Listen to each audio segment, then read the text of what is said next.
Let's go ahead and grade the Colston Loveland pick for the Chicago Bears at number 10. So what is going on, y'all? Faiz Sports Style back at it with another video talking some NFL here to talk about the Chicago Bears. So if you're a Bears fan, guys, please do hit that subscribe button down below. Would really appreciate it. Hit the bell icon so you're notified every time I drop a new video. All right, so here we go.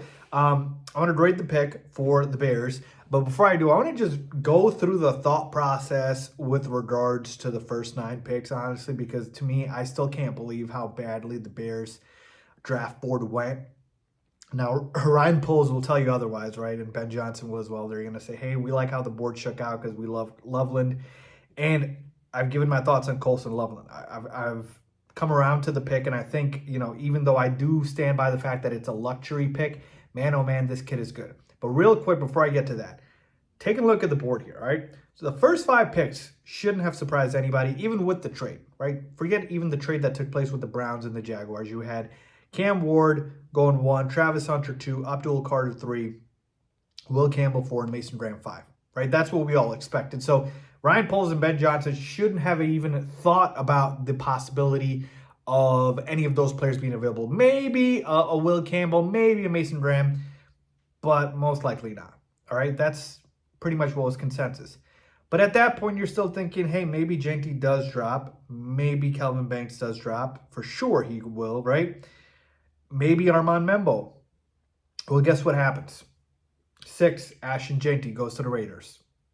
Dang. 7, Armand Membo goes to the Jets. Oh, my God. Cross him off.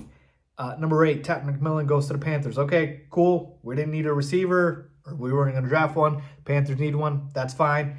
Number 9, you're thinking, oh, man, we're definitely going to get Calvin Banks falling in our laps here. But no, he goes number 9 to the Saints. So all of the guys that you thought could potentially slip to number 10, it doesn't happen.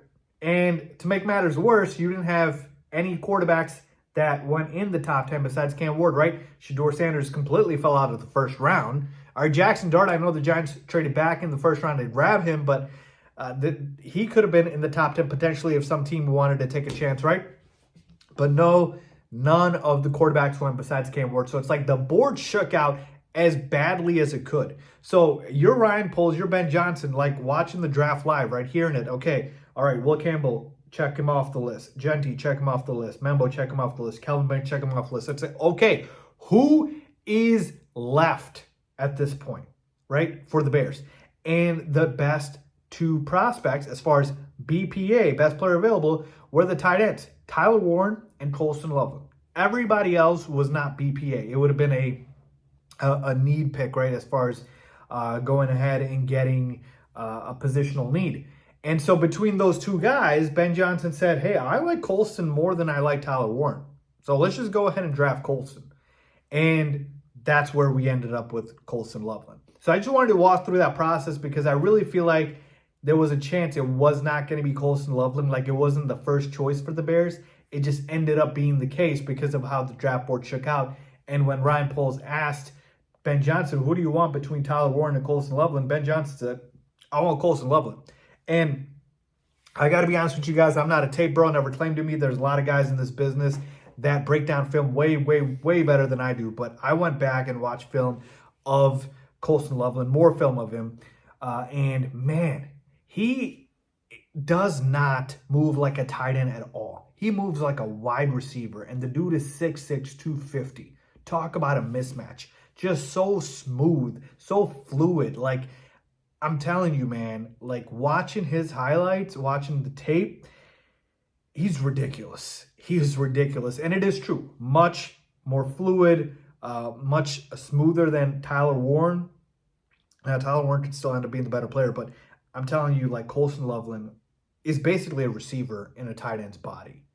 And 6'6", 250, that's going to create a lot of mismatches on the field. He is going to be Caleb Williams' security blanket. This kid is going to be really, really good. And the national media loved the pick too, by the way. A lot of people, Peter Schrader talked about how he loved the pick. I saw a lot of articles about other, publications talking about the pick. But yeah, man, Colston Loveland, just the way the kid moves. Like think about Darren Waller with the Raiders in his prime. right? How good Darren Waller was, how big of a mismatch he was. Like, you just look at Darren Waller in the middle of the field, you're like, oh my God, right? Like, nobody can guard the dude because he's so big and he moves so well. So think about it like that. People have talked about maybe a Jimmy Graham type.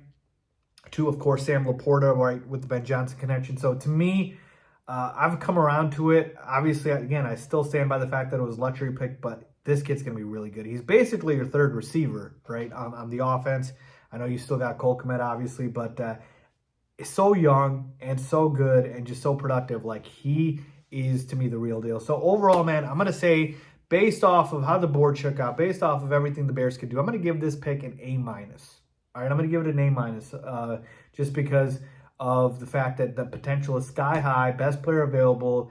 It does sort of fit a need. Again, Ben Johnson runs 2 tight ends. That's a lot, right? He does fit a need. It's not like it's a complete waste, if you will. And then the fact of the matter is that's just how the board shook out. You could have traded up, sure, but it would have cost you draft capital. So the Bears kind of got screwed that way. They made the best of the bad situation that there was. So I'm going to say A- for the Colston Loveland pick. Let me know what you guys think. Leave a comment down below with your thoughts. As always, thanks for watching.